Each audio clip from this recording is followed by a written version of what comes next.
샬롬 샬롬 샬롬 샬롬. 하나님 사랑합니다. 여러분 주 안에서 사랑합니다.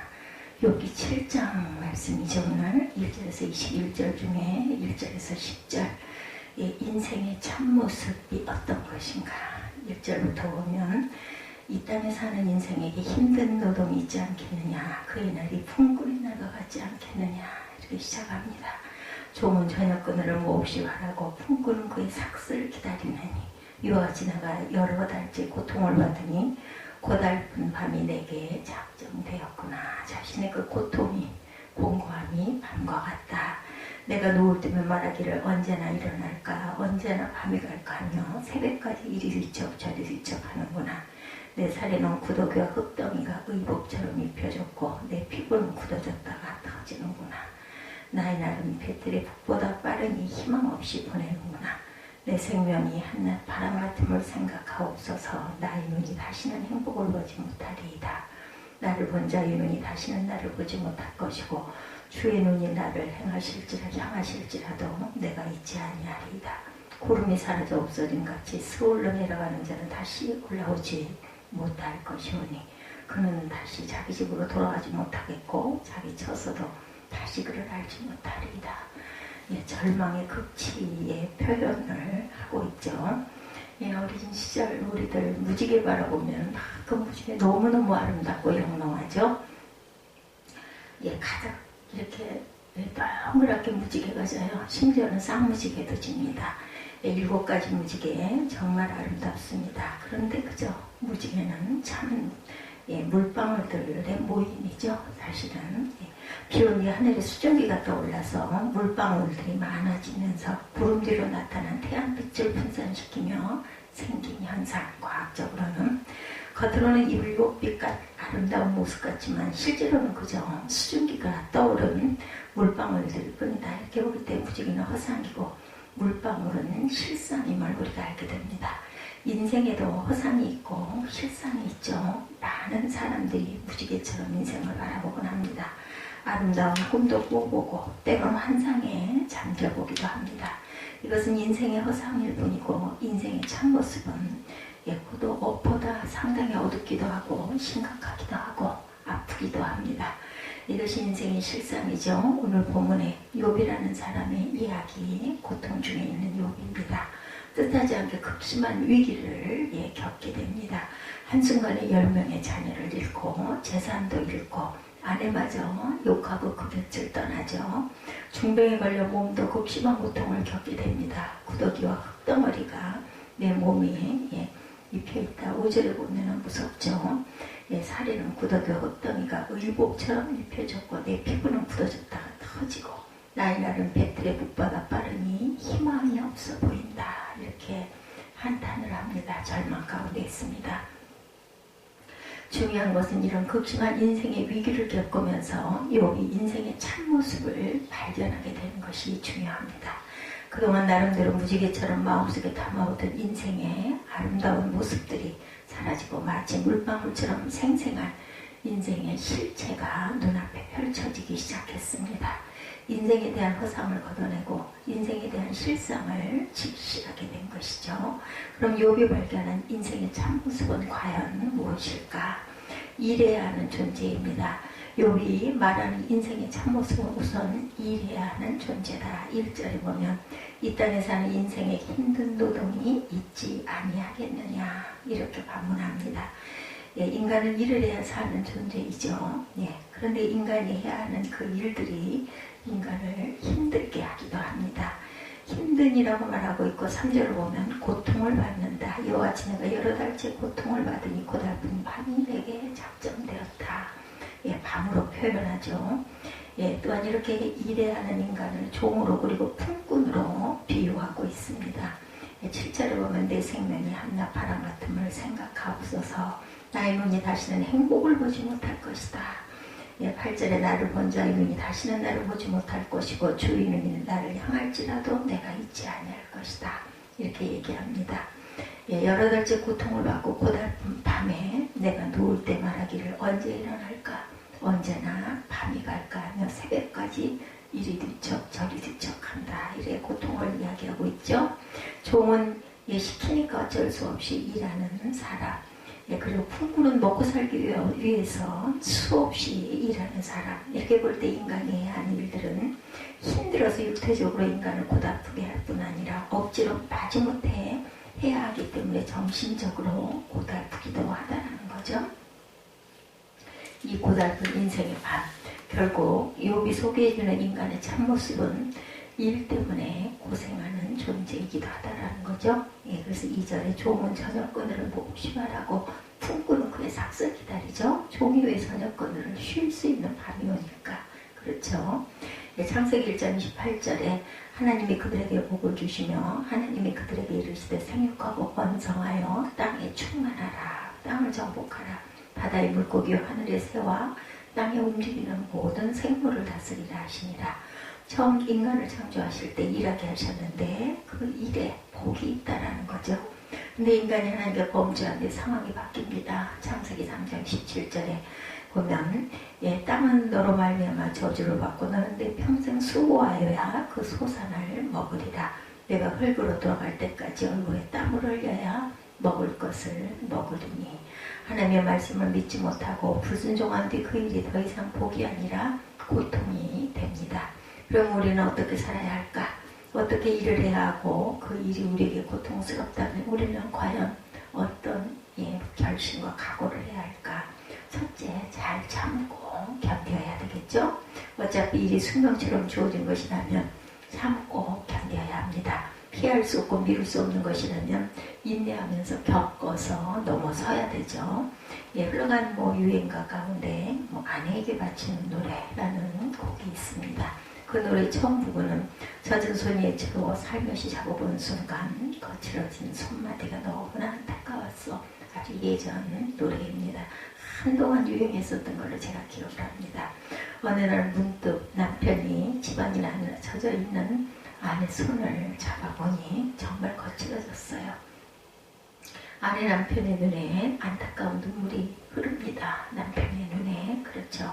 우리에게 숙명처럼 맡겨진 일들을 잘 참고 견디며 해나갑니다. 비록 힘들고 고달프지만 더욱 잘 참고 견디어 나가야 되는 거죠. 그래서 아내가 어머니가 되고 남편이 아버지가 됩니다. 견디고 참고 자녀들이 자라고. 그렇죠.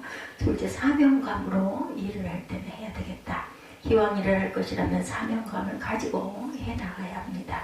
하나님께서 내게 주신 것이라고 믿고 감사하며 일을 해나가야 되겠죠. 한 번은 솔로몬 왕이 성전 건축 공사 현장을 둘러봅니다. 그리고 벽돌을 쌓고 있는 인부에게 물어요. 당신은 왜 일을 하고 있습니까? 어떤 사람에게 질문합니다. 그거야 강제로 끌려서 어쩔 수 없이 일을 하는 거지요. 다른 사람에게 또 묻습니다. 먹고 살지니 할 수 없이 일을 합니다. 한 청년이 왕에게 이런 답변을 합니다.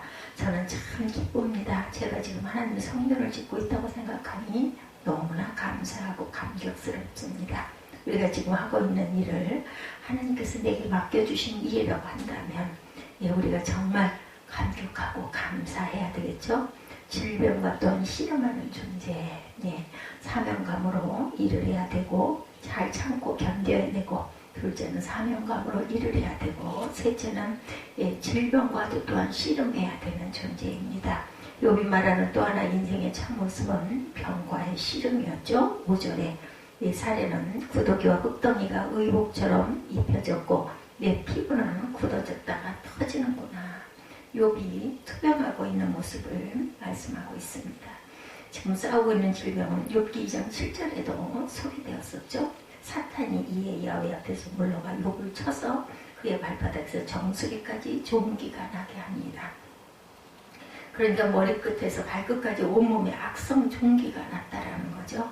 온몸에 견디기 힘든 가려움증과 참을 수 없는 통증, 그리고 온몸 구석구석 벌레가 기어다니는 끔찍한, 정말 욥이 당한 질병의 고통은 우리가 상상할 수도 없는, 이루 말할 수 없는 고통입니다.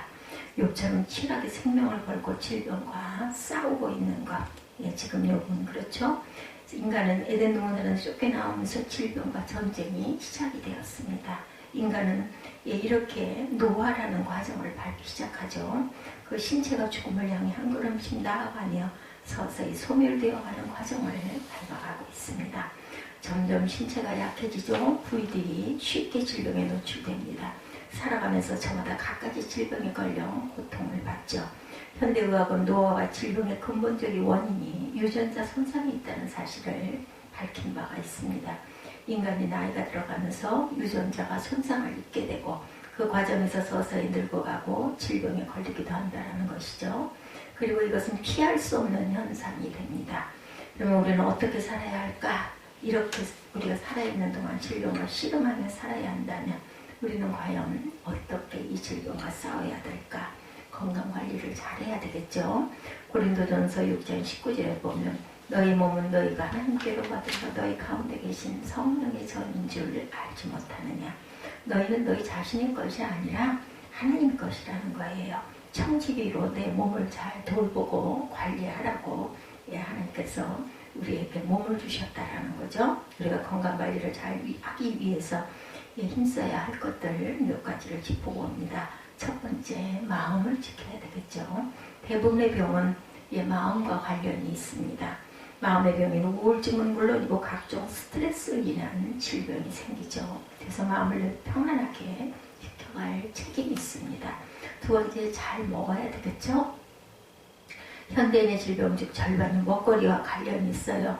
음주와 흡연은 물론 각종 잘못된 먹거리를 먹음으로 질병이 생깁니다. 그래서 먹거리를 잘 살펴서 먹어야 되겠다. 셋째, 절제해야 합니다. 현대인의 질병 중 또 상당히 많은 것이 과해서 생기죠. 너무 많이 먹어. 과로하고 과식하고 과음하고 과욕 등 질병이 생기죠. 그래서 절제하는 삶을 살아야 됩니다. 운동해야 되겠죠. 상당히 많은 것이 운동 부족으로 생기고 있다 그래요. 질병이. 운동 부족은 비만과 각 기관의 퇴화를 가져와서 질병이 취약하게 만듭니다. 적극적으로 내게 맞는 운동을 찾아서 해야 됩니다. 둘째 또한 기도해야 되겠죠. 건강관리를 잘해야 되고 기도해야 됩니다. 요한 3서 1장 2절입니다. 사랑하는 자여 내 영혼이 잘됨과 같이 내가 범사에 잘되고 강건하기를 내가 강구하노라. 그렇습니다. 우리의 건강도 우리 스스로 지킬 수 있어야 되죠. 하나님께서 지켜주셔야 합니다. 그래서 기도할 필요가 있다. 출애굽기 15장 26절에 내가 애굽 사람에게 내린 질병 중 하나도 너에게 내리지 아니하리니 나는 너희를 치료하는 여호와입니다. 이렇게 말씀하죠. 질병 역시 하나님께서 주관하십니다. 그래서 우리는 질병에 걸렸어도 먼저 하나님께 기도해야 합니다. 결국 우리는 죽을 존재일 수밖에 없습니다. 욥이 말하는 또 하나의 인생의 모습은 결국 죽게 되는 존재, 유한한 생명이죠. 본문 8절에서 10절에 보면 나를 본 자의 눈이 다시는 나를 보지 못할 것이며 주의 눈이 나를 향하실지라도 내가 잊지 아니하리이다. 구름이 사라져 없어진 같이 스올러 내려가는 자는 다시 올라오지 못할 것이오니 그는 다시 자기 집으로 돌아가지 못하겠고 자기 쳐서도 다시 그를 알지 못하리이다. 정말 안타깝고 쓸쓸한 이야기. 우리가 지금 존재하더라도 결국은 사라질 것이라는 말씀입니다. 저 하늘에 구름이 있는 듯한 얼마 후 사라져 없어진 같이 형체도 없이 사라집니다. 7절에 보면 내 생명이 한낱 바람 같음을 생각하옵소서. 바람, 그죠? 형체가 없습니다. 이 땅에 존재하는 기권조차도 결코 길지 못합니다. 바람이 지나가는 것처럼 지나가고 나버리면 없습니다. 아무것도. 시편 90편 10절에 우리의 연수가 70이요 강건하면 80이요 그 연수의 자랑은 수고와 슬픔뿐이요 신속히 가니 우리가 날아가나이다. 인생이 덧없음을 말씀하고 있죠. 이미 이런 운명은 창조 직후부터 결정되었습니다. 하나님께 범죄한 인간에게 하나님께서 말씀하시죠. 너는 흙이니 흙으로 돌아갈 것이다. 창세기 3장 19절입니다. 모든 인간은 흙에서 왔고 결국은 죽어서 이 흙으로 돌아갈 것이라는 말씀이죠. 바로 이 말씀이 인간의 참모습의 핵심입니다. 그러면 우리는 어떻게 살아야 할까? 결국 죽어야 할 존재인데 소망을 찾아야 되겠죠. 안개처럼 사라지고 마는 그런 물거품 같은 인생이 아니라 우리가 천국을 바라볼 줄 아는 소망.